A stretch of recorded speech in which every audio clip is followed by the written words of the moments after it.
अच्छा, एक्सरसाइज 1.6 की पिछली वीडियो में आपने जो है सवालात को देखा और इस वीडियो में जो रिमेनिंग इंपॉर्टेंट क्वेश्चन है इस एक्सरसाइज के उनको डिस्कस करते हैं। तो शुरू करते हैं। सबसे पहले क्वेश्चन नंबर 4 है, उसका पहला पार्ट दिया हुआ है हमारे सामने, उसको वेरीफाई करना है कि Z1 और Z2 का whole conjugate is equals to Z1 का इंडिविजुअल कॉन्जुगेट इनटू Z2 का इंडिविजुअल कॉन्जुगेट। ठीक है, और हमें Z1 और Z2 की वैल्यू सेपरेटली बता दी। ठीक है, अब क्या करेंगे, लेफ्ट हैंड साइड और राइट हैंड साइड को ना साइमल्टेनियस लेके चलते हैं। लेफ्ट हैंड साइड में हमारे पास जैसा कि Z1 इंटू Z2 का होल कॉन्जुगेट है, तो उसको इसी तरीके से लिख दिया, Z1 की वैल्यू को Z2 से मल्टीप्लाई करा के होल पे कॉन्जुगेट लगा दिया, इज इक्वल्स टू Z1 को इंडिविजुअल कॉन्जुगेट इंटू Z2 का इंडिविजुअल कॉन्जुगेट। ठीक है, इस अच्छा, अगले स्टेप में या हमने ये किया कि आयोटा हटा के हमने जो है ना उसको ब्रैकेट वाली फॉर्म में कन्वर्ट कर दिया, 1,1 और इंटू 1,-1 कर दिया यहाँ पे, क्योंकि आयोटा के साथ माइनस है। यहाँ पे भी हमने यही किया इसको, लेकिन हमने इसको इस स्टेप में हमने सॉल्व कर लिया। बजाय इसके कि हम इसको इस तरीके से कन्वर्ट करते, पहले हमने इसको कॉन्जुगेट को हमने पहले सॉल्व कर लिया, क्योंकि यह इंडिविजुअली है तो इसलिए हो सकता था। तो 1, आयोटा बन गया ये, क्योंकि 1 प्लस आयोटा था, कॉन्जुगेट के बाद ऐसा बना। ये माइनस था तो ये प्लस का आयोटा बन गया क्योंकि कॉन्जुगेट था। ठीक है, ये उतार दिया इस तरीके से। नेक्स्ट स्टेप में हमने कॉन्जुगेट को तो हमने ऊपर वैसे ही रखा जो ये वाला था, और नीचे दो कॉम्प्लेक्स नंबर को मल्टीप्लाई करने वाला फॉर्मूला हमने लगा के इसको A B C D की वैल्यूज को अपनी अपनी जगह पे पुट करा के लिख दिया। इज इक्वल टू के बाद हमने इस तरीके से लिखा, इसको हमने आयोटा हटा के इसको ब्रैकेट वाली फॉर्म में लिख दिया। तो ये हो किस तरीके से हो गया। फिर उसके बाद हम गए अगले स्टेप में। अगले स्टेप में हमने सिर्फ इसको सॉल्व किया और कॉन्जुगेट इसी तरीके से रहने दिए, और राइट साइड पे अब हमने वो मल्टीप्लिकेशन ऑफ कॉम्प्लेक्स नंबर्स वाला फॉर्मूला लगा दिया। और फिर उसके बाद हम फिर अगले स्टेप में जब गए तो इसको हमने 1+1 जो बन रहा था हमारे पास रियल पार्ट, उसको 2 लिख दिया। -1 + 1 0 हो रहा था तो 0 लिख के होल पे कॉन्जुगेट लिख के is equal to right side पे हमने वैल्यूज एज इट इज उतार दी जैसे शो हो रही थी हमारे पास। ठीक है, अच्छा, अब आपको पता है कि कॉन्जुगेट पे इमेजिनरी पार्ट का साइन चेंज करते हैं, तो अगर हम इसको कॉन्जुगेट लेंगे तो जाहिर सी बात है ये ऐसे का ऐसे ही हो जाएगा, क्योंकि इमेजिनरी पार्ट तो है ही 0, तो उसका नेगेटिव या पॉजिटिव से फर्क नहीं पड़ता। राइट साइड को देख लेते हैं, तो राइट साइड पे रियल पार्ट 1+1 होके 2 बन रहा है और इमेजिनरी पार्ट 1-1 होके 0 बन रहा है।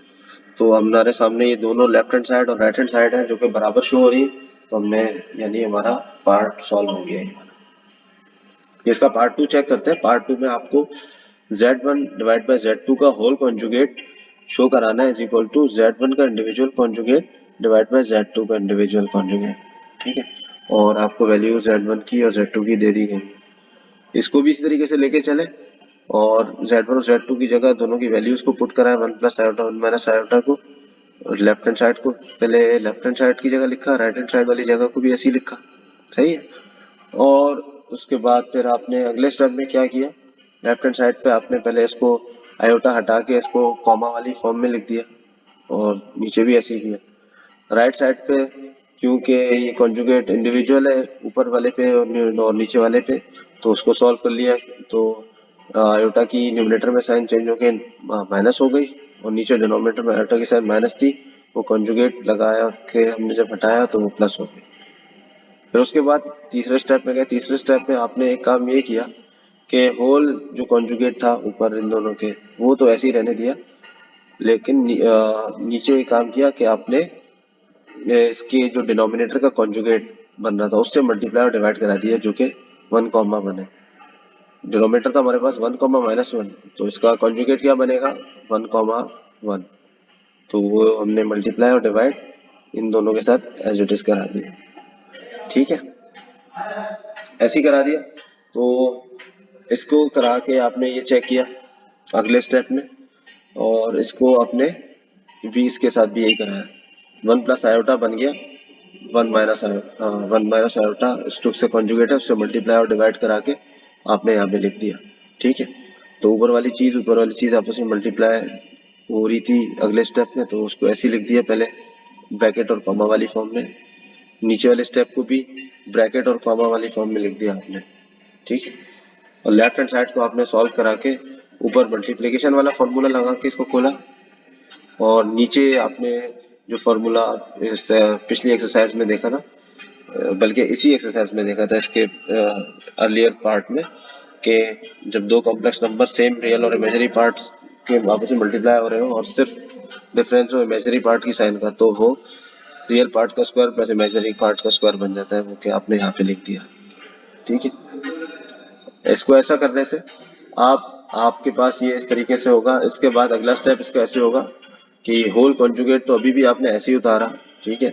इसको आपने सॉल्व करके इस स्टेप में इस तरीके से लिखा, नीचे भी इस स्टेप को इस तरीके से लिखा। राइट साइड पे आपने ऊपर मल्टीप्लिकेशन ऑफ कॉम्प्लेक्स नंबर वाला फॉर्मूला लगा के इसको एक्सपेंड किया, और नीचे आपने भी मल्टीप्लाई वाला फॉर्मूला जो कि सेम रियल और इमेजिनरी पार्ट का था वो लगा दिया। फिर आप लेफ्ट हैंड साइड को नीचे लेके गए तो फिर आपने इस तरीके से सिंपल मैथ्स के जरिए इसको सॉल्व किया। अभी कॉन्जुगेट आपने हटाया नहीं है, सब पे ऐसे ही चलता हुआ आ रहा है। वो तब हटेगा जब आपके पास एक प्रॉपर इसकी फॉर्म आ जाएगी। राइट साइड पे भी आपने इसी तरीके से इसको अगला स्टेप उतारा, सिंपल मैथ्स के थ्रू लेके गए नीचे। यहाँ पे आपने देखा एक आपके पास एक रियल और इमेजिनरी पार्ट सेपरेटली शो हो रहे हैं, 0,2/2। तो 2 और 2 आपस में कैंसिल होकर 1 बनेगा। अब हम इस पे जब कॉन्जुगेट हटाएंगे तो जो ये प्लस का 1 बनता, ये कॉन्जुगेट हटाने से बन गया माइनस का 1 लेफ्ट हैंड साइड पे। और राइट हैंड साइड पे आपके पास 1 माइनस होके 0, और -1 -2 हुआ, और डिवाइड बाय 1 + 1 = 2। तो आपने इसको काट के -1 लिख दिया यहाँ पे, यानी लेफ्ट और राइट साइड आपके पास दोनों बराबर हो गई, जो आपका सवाल वेरीफाई